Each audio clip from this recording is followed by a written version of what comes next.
15-minute crash course. We're really pushing ourselves here. So the plan is to get through our content quick and dirty, 15 minutes, and then have a lot of time for questions. So we will be here to dive deeper into whatever you guys might want to, but the goal is to power through in 15 minutes and really learn the basics, the fundamentals that we need to know on resumes. Are we ready? Buckled up? All right, guys, let's go. We do have to start off with intros, who we are, what we do, that kind of stuff. So to start off with, I'm sure many of you know, you got here somehow, what ACDS is. We are a nonprofit Arkansas Center for Data Sciences, founded a couple of years ago, really to help focus on finding, training, and keeping tech talent in the state of Arkansas. This last year, I think we all know, has been extra wild and crazy. More people looking for jobs.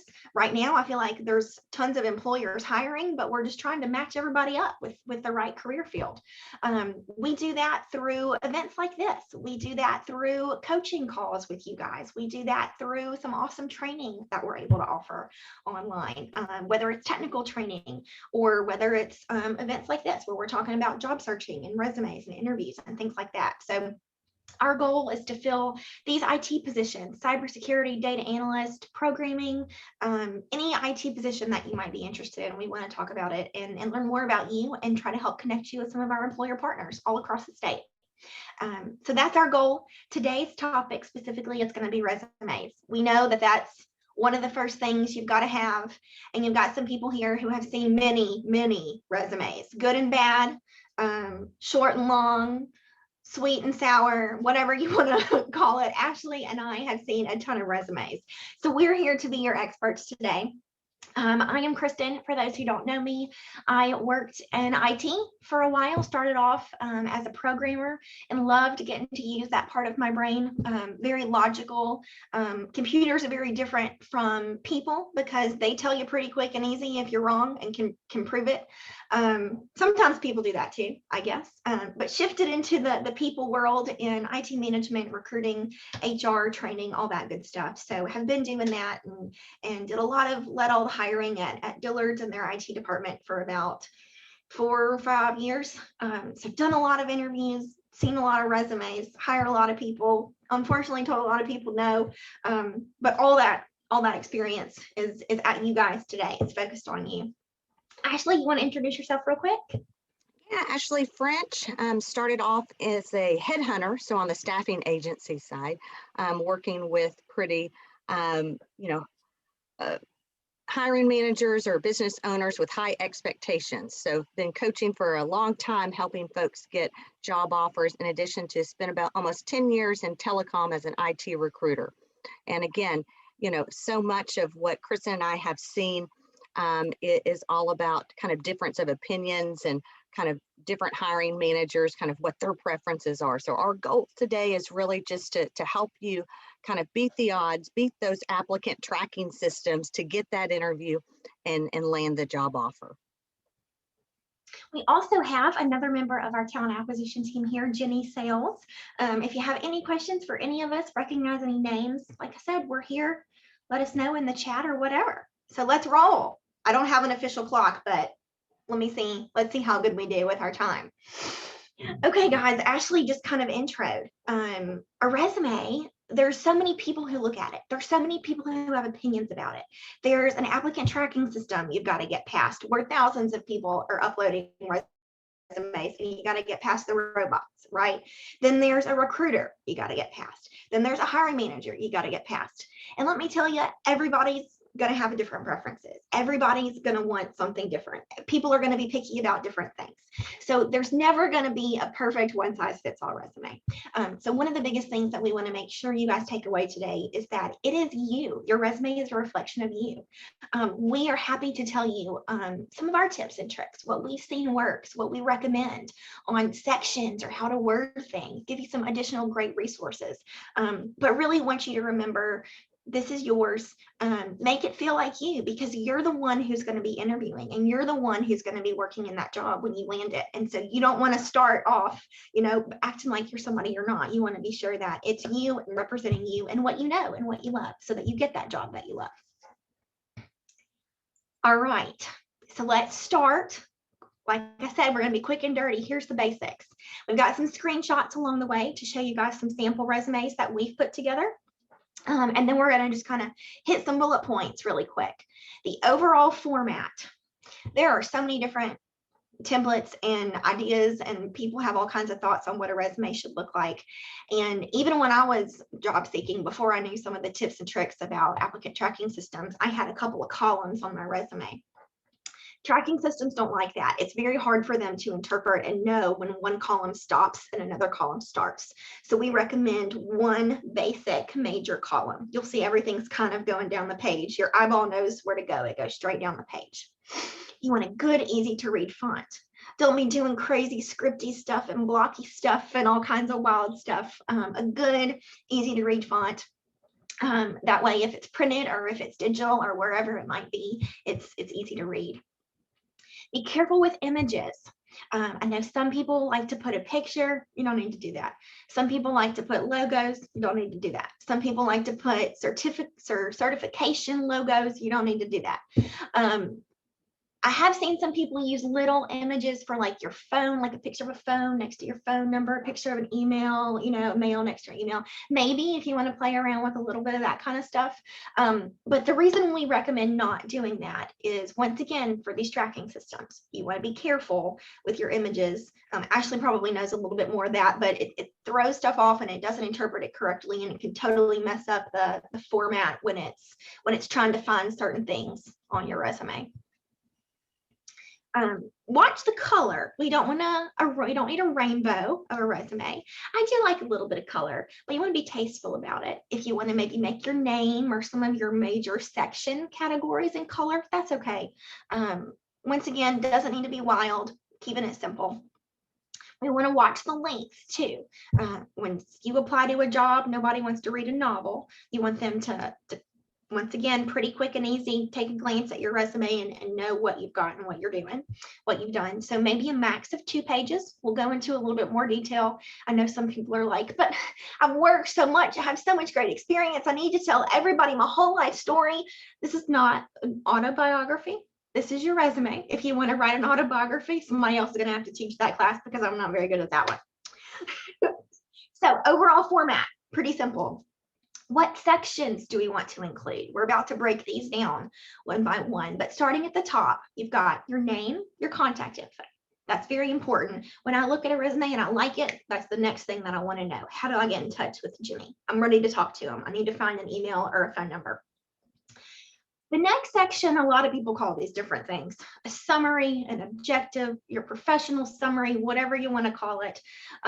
Usually not very long, little bit of a snippet. You'll notice this one doesn't even have a header on that section. It's just got it right under the contact info.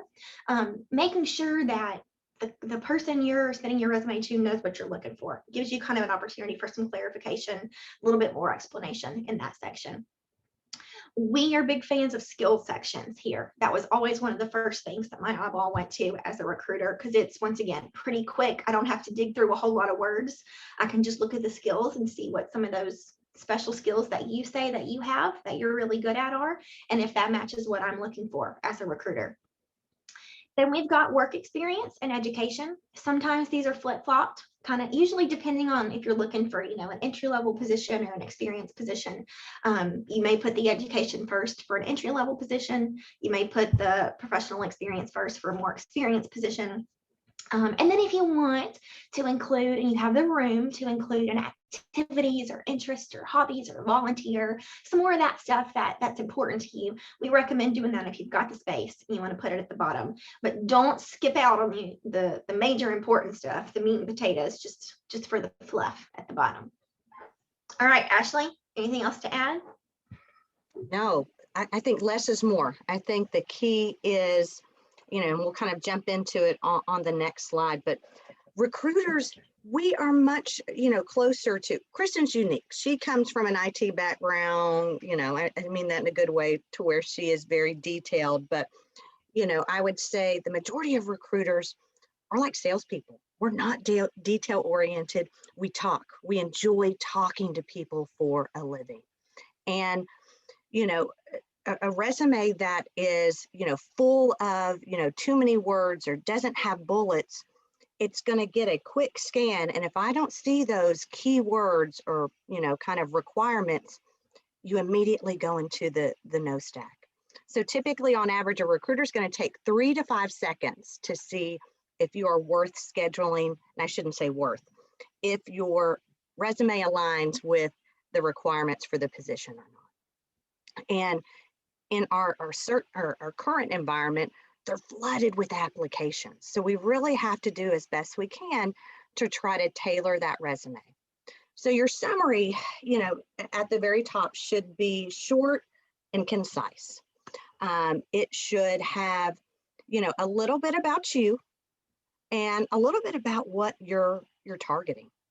And really kind of prompt the recruiter or hiring manager to keep reading, because we want them to keep moving forward. And I think we have a good example on the next slide, but really it is, something we can kind of jump into over, are you a career changer? Some things you kind of want to highlight. Maybe, Kristen's funny, your superpowers, again, trying to prompt the reader to continue reading. Relocation. Often, we see individuals get rejected from a job because they're not in that current location. And if a recruiter clearly sees in that objective that you're looking to relocate to Northwest Arkansas or Central Arkansas, that may help your chances to get an interview request. I'm going to back up a little bit and make sure we cover the contact info, because I have a couple of pet peeves here that I want to cover. And then we'll dive a little bit deeper again into that summary statement. But contact info, y'all laugh. I've had a resume before that didn't have a name on it. And I've also had people have one name on their resume and their email is a completely different name, or they go by a completely different name. So whatever you're going to want to be called, be sure that's on your resume somewhere. Even if it's not your given name, maybe it's in quotes or something. Make sure you include a phone and an email. I've also had this problem. I've had somebody not have a phone number or an email or anything on their resume, and I couldn't get in touch with them, and I wanted to interview them. Make sure your phone number is a number that you actually will answer and can be reached. I know a lot of us get so much junk, and I do it too. So as long as you have a voicemail box set up, y'all, I get that so often. I'll call people for phone interviews. The voicemail box is full or it's not set up. So be sure you are contactable. That's important. If you want a job, somebody's going to need to talk to you about it. And then also let's talk about emails. So that really cool Hotmail email that you made in like high school, probably not the best email for your resume. Make sure, usually you probably want your name in it or something, make sure it's professional, because sometimes a recruiter has to type it. And I've typed some weird emails out, and I've maybe had some funny faces I've made behind the scenes. So you probably don't want that to be you. Make sure you include where you're located. Going back to Ashley's previous comment on location, you don't need to put your address. It's very unlikely that anybody's mailing anything. If they need that for background check paperwork, they'll ask for it later. It just takes up space. We recommend city and state. If you are looking for a job in a different location, if you know that you're about to move, maybe you put that city and state, because that's something that my eyeball as a recruiter is going to go to and say, okay, how far away are they from me? Okay, they're in Conway. They can totally drive to Little Rock for a job. That's not too far. Or, oh, they're in Russellville. I just had somebody quit because the commute was too far. So I'm really going to have to talk to them about if they're really willing to make that commute. So that's really kind of what they're looking for in your location. And then if you're looking for a technical job, you might have a GitHub. You'll see this example includes a GitHub link. Maybe you've got some code you've written that you've uploaded into a GitHub account. That's just kind of another thing you can add to show off kind of your technical portfolio. If you really like your LinkedIn profile and you're active on LinkedIn, you can include that there. Make sure it's updated if you're going to do that. You don't want to send somebody to an old, outdated website or virtual resume of you. And then sometimes those URLs can be crazy long. There is a way pretty easy in LinkedIn, you can go and edit it and shorten it. You'll notice, this one doesn't have a LinkedIn, but I think I made mine just my name. So it's pretty easy to, and short and sweet to put on a resume too. So there's our contact info. Should always be at the top, very important. All right, and then Ashley covered already. The next thing we've got on the resume is that summary or objective statement. Anything else you can think of, Ashley, you want to Well, I add wanted there? to kind of give an example, and it's okay. Hopefully, Randy didn't mind me not picking on him, using him as an example. But, Randy has a really great background, more on the network, side of the house, trying to kind of transition into, maybe cybersecurity, IT security. So on paper, my first impression is Randy's too expensive. Randy's not interested in my, tier 2 help desk IT security role. So I think something that we tailored on his objective is specifically putting, individual with expertise in, network ops, looking to transition into an entry level IT security or related cybersecurity position. Because what that helps to do is it kind of overcomes that assumption that recruiters may do and think, Randy's too expensive. He's not interested in my job. So again, I think that the key takeaway is a little bit about you, what you're looking for, and if you are a career changer or you're looking to relocate, some of those key things to add in there. But you still want to keep it no more than 2 sentences. All And right. I think our favorite section, as Kristen alluded to, the skills section. So again, recruiters are not detailed oriented. These skills are, really supposed to be just kind of a bulleted summary of any type of computer skills, or, if you've been in project management. I personally don't like the kind of soft skills on, I've got great customer service, I'm detail oriented. Maybe for someone that has only been in the retail side of the house or restaurant industry, maybe you could use those if needed. But in general, you want to stick to those very, hard skills, computer equipment, network protocols, Microsoft Word, Excel, PowerPoint, things of that nature. All right, and we like these in bulleted lists. You'll notice these are kind of listed here. We've also seen them where they're, bullets going down. And we've got, in this scenario, it is okay if you have multiple columns, because sometimes that list can get long and you don't want it taking up a whole page on your resume. So if you need a couple of columns to list out more skills, that is totally acceptable. And one thing I think we forgot to mention, or I forgot to touch on, so maybe you're just beginner or novice. You don't feel that you've mastered SQL or Python. Put beginner or novice in parentheses right next to it. So you're kind of being transparent. I haven't quite mastered this skill, but I have exposure to it. That's also going to help from an applicant tracking standpoint. Pick up those keywords or matches from the job description in your resume. You don't have to be an expert in everything. All right, so let's talk about what you do have experience in. Your work experience. This is often the biggest section of your resume, depending on how long you've been working. If you're experienced, it is. If you're brand new to the workforce, you might not have anything here yet. That's okay. So the two major parts of this, you'll notice that the top line down here is going to include a couple of things. Your job title, the company, your location maybe, and then the dates that you were there. We always want to list your work experience in a reverse chronological order. So your most recent at the top. That's going to be the thing you did the most recent. You may want to bold something to kind of help these sections and these roles distinguish themselves, whether it's the location that you worked or whether it's your job title, whatever you prefer, maybe kind of separating those off somehow. I saw one of our questions on registration was about how much do I include? I talked to somebody yesterday who's been working for 20 years and he had 4 pages on his resume. So we recommend the last 8 to 10 years of your relevant experience. If you have, something you did a long time ago that you're wanting to jump back into, that's okay to include that, because that would be relevant and maybe a little bit longer ago, but definitely relevant to the role that you're looking for now. And then what do we put underneath? So this is kind of where the magic starts to come in. You definitely want to bullet these. You don't want to write a paragraph underneath. 2 major things to think about. What were your responsibilities when you worked in that position? And then what were some of your key accomplishments? Big things that you did, projects you led, big milestones that you hit, things like that. I really liked these 3 things to think about to help you to architect and write some of those bullets. What did you do? How did you do it?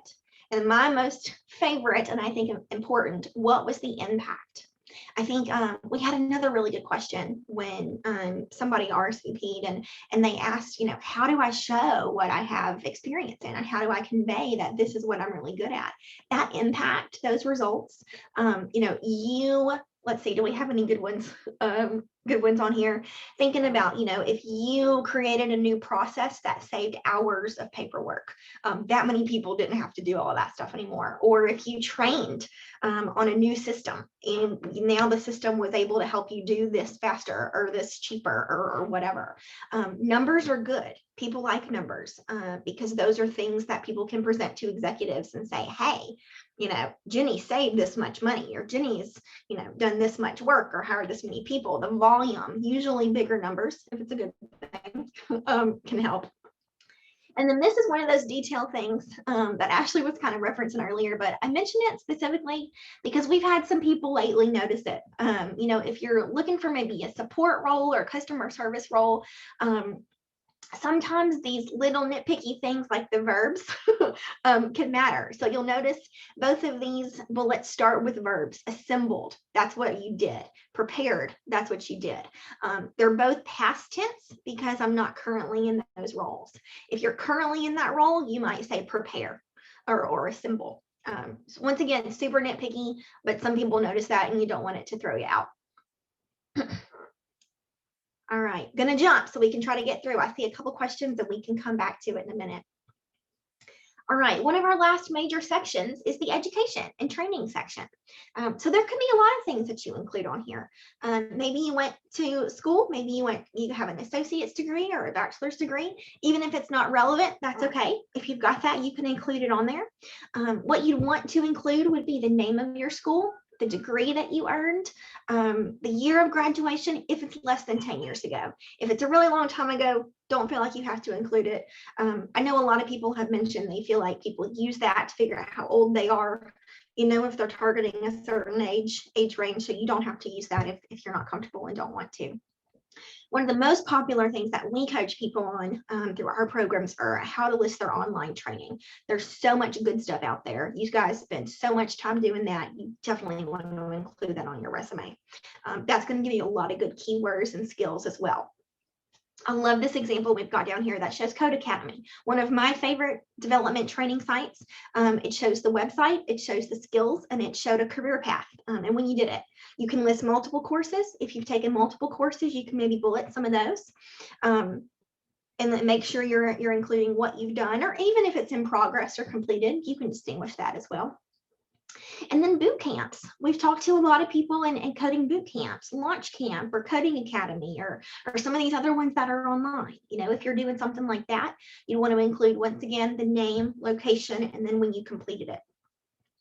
If you are entry level and maybe you don't have your college experience, or you just got your high school experience, you can include that too. I love how this one shows, here's where they went to high school, some of the honors, some of the clubs, getting some more of your personality in there with the clubs, right?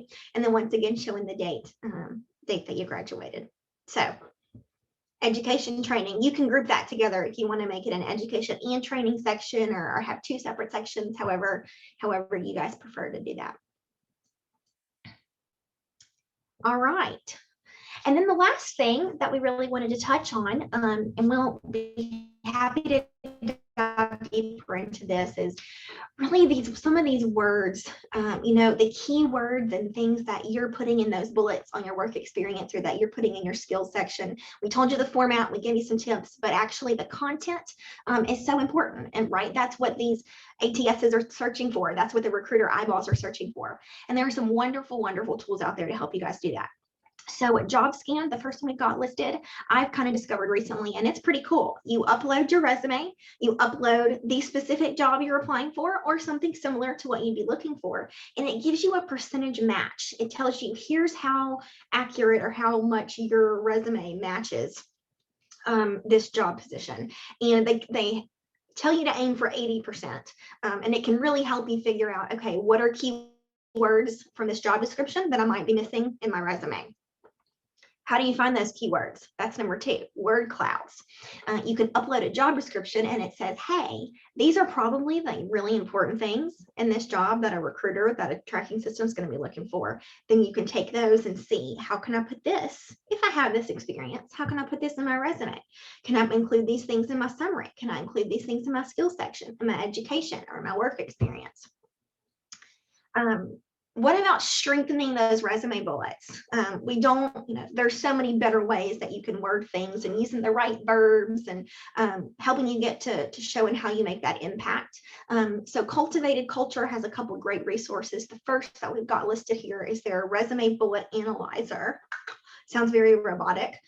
You can upload, once again, your bullets, your resume, and it'll give you some really good tips and tricks on how to rearrange stuff for what words to use or not to use.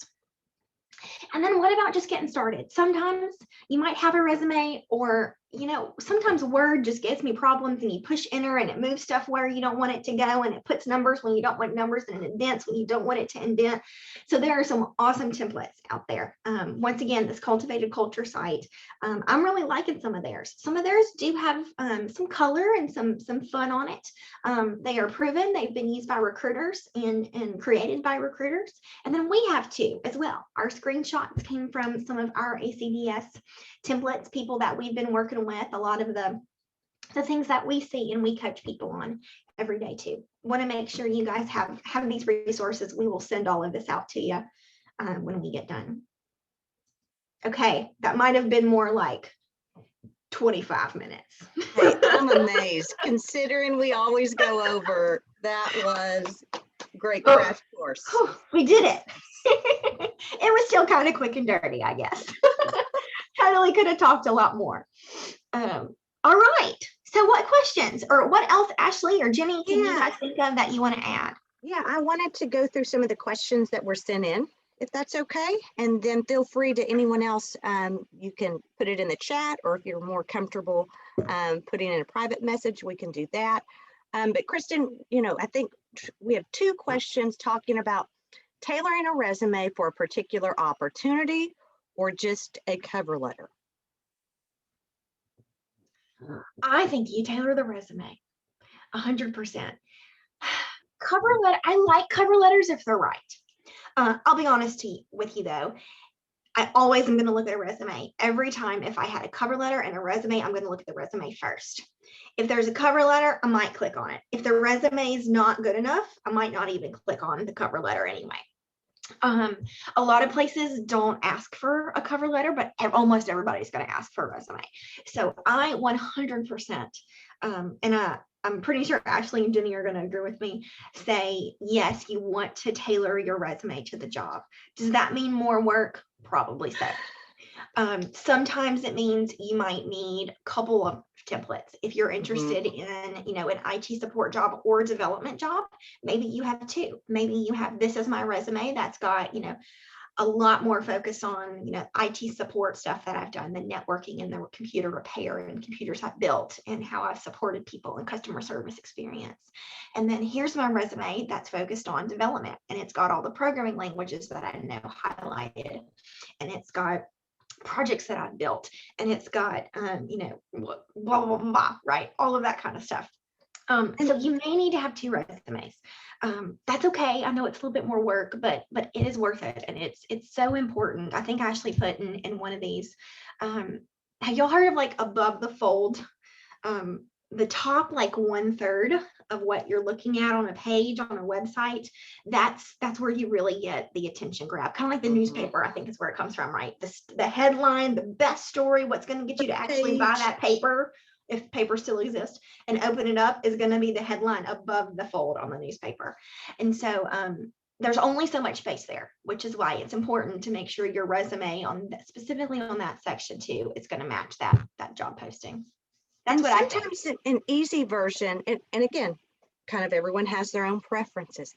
I don't read cover letters. Maybe back in the day when I was on the corporate side, I would read it to see if, someone was relocating, or maybe they looked overqualified. Sometimes I would look like, oh, did they really mean to apply to this analyst 2 position? Or they're in New York and they're applying in Arkansas. Do they really want to relocate to Arkansas? I see they click that box. And sometimes the cover letter would say relocating to be closer to family, and that kind of made me, really think, okay, they will relocate, because for some reason, often, people say they'll relocate to Arkansas, then you give them a job offer and they don't. So I think recruiters are just sometimes resistant to that component. But, easy way to have different versions, like Kristen said, is just editing that objective. When you're saying kind of what targeting, ideally, yes, you want to tailor it to every job and company, but, you know, for a quick and easy way, sometimes just editing, looking to transition into a help desk or related network ops role. Just changing that piece versus your developer version objective could help. For me, as a recruiter, I think the most important thing is to think about your selling yourself, your skills, and why you're the best fit, as opposed to the 40 other thousands of people that are applying for that job. So why, in that first top of the fold, why do I want to choose you? What stands out in your resume that says, hey, I'm the best fit for you, contact me. When you get in that interview, that's when they're going to find out about all of you. This is just a snippet. It's the worm on the hook that's bringing you in. So you got to make sure it matches that job description, the company's core values. Like, you want to make sure that you're attaching that. One other thing that I often tell people is, if you put a footer on your second page, if you have a second page, I always say try to keep it to that first one. But if you do a second page, make sure in the footer you've got your name and your phone number, your email, contact information. Because if somebody is an HR and they're not necessarily, they're looking at it and they mix those up on the desk, they may have your qualifications maybe on that second page attached to John Doe over yonder, and theirs is attached to yours. So make sure on that footer on that second page you've got, if you have a second page, I would recommend one, but if you do two, make sure that you add that footer with your information. Hey, Kristen, we had one Good question point. on about how far to go back on employment. Yeah, good question. I'll pull this slide up one more time. We're going to recommend 8 to 10 years of relevant experience. That's going to be the freshest on your mind. It's going to be the most recent stuff that you've done. We're not trying to cut anything short. 10 years is still a lot of time to learn and grow and showcase all of the things that you've done. And if you have done something relevant to the position, but it was longer ago, and then maybe you did something in between, and then you're wanting to pick it back up, that's okay to include it too. Nobody's going to say, oh, you gave me experience from 15 years ago, so include what you think is relevant to the job. Be careful about gaps. That was always kind of a trigger for hiring managers when I worked with them. You're gonna, and not in a defensive way, but you may just need to explain, what the gap was, or you can just put that on your resume and not include as much detail in that section if you don't want to. But yeah, absolutely, 8 to 10-ish years total. Don't have to tell every single thing. You don't have to put what your high school job was, your summer job was, all of that kind of stuff. You may still have some skills that you've learned from it that you can figure out how to include, right? Management experience or customer service experience, you can totally still use that, but don't have to tell me all of the details about all of it. So my previous employment was 13 years with the same company. So if I understand right, then basically I would list just that one company, but kind of bullet the different areas that I worked in, like including my promotions or that, and then Absolutely. not worry about employers previous to that. Absolutely. You definitely want to be sure if you had multiple roles within the same company that you're showcasing all of those roles. I did that too. I had 3 different roles from my Dillard's experience. I was a programmer and I was a recruiter and then I was a manager. And so I had, I had Dillard's manager, Dillard's, or I don't know if I put Dillard's again, but then I put recruiter and programmer. So all underneath the same company. And Jimmy, only because I think there was some strategy. So we're speaking in very general terms. I know you and I went through a one-on-one and there were some Right. strategic things that I know we wanted to leave. So I think yours may be good on where it's at. So me, you and Jenny can connect on any changes because I think the last version I saw on yours looked spot on to show those promotions and tenure. Okay. That's a good question, though, on multiple roles within the same company. Maybe we can actually look at one of our templates and make sure we show how to do that. Yeah, because I think what was going on with Jimmy's is it was pushing to page 2. So it almost looked like he was only with his current company for 2 years, and typical recruiter, not making it to page 2. And then I noticed, the same company. And so I think what we did for him was we showed, the full 10 or 12 years at the very top, and then broke down each individual job to show, the progression. Right, because we were showing the dates within each position. Right. Where it was looking like you said, I had only been with the company for 2 years, but when in actuality, I had only been doing system development, application integration for 2 years. It was my networking experience that was, the meat of my time. Gotcha. Yep. Good question. What else, guys? This is Richard. Where would you list management and or supervision experience in the skills? Appeared to be all software oriented skills. And so I thought if anywhere it could be in the skills as a soft skill, but that sounds frowned upon. So then maybe within the work experience, which would you recommend? I'll give my thoughts on that. I think I have 2 different thoughts. The first is that it's going to depend on the job you're applying for. If the job that you're applying for is a management position, if that will be involved, I think it's okay to include it in the skill section. Ashley might only like hard skills up there. But I think it also depends on how many hard skills you have. I've seen resumes that separate out technical skills and just list a whole bunch of softwares and programming languages and then had other skills listed separately too. I kind of had some of my HR related skills separate from my technical skills. So I would include management in the skill section if it was related to the work. I see project management on this one, so I think that's, definitely similar. What you would want to be careful about is where you put it in your list of skills, if it was closer to the top or closer to the bottom. My default is whatever skills are related to the job you put up top.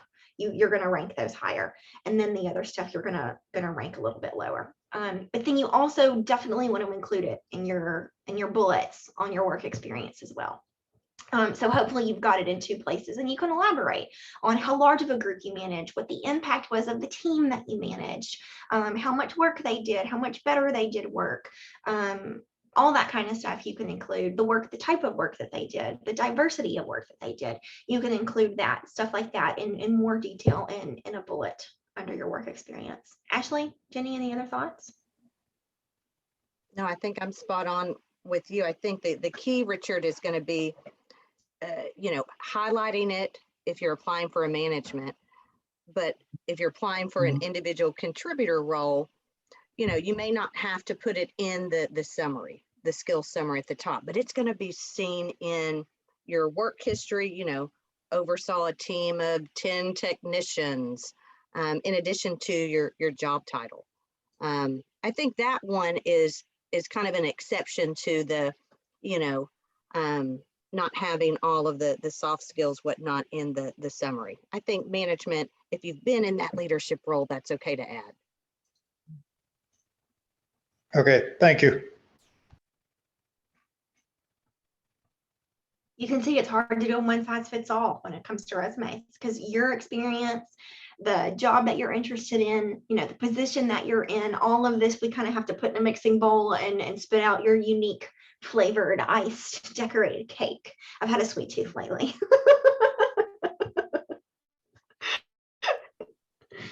This is fun. What other questions, guys? Anything else?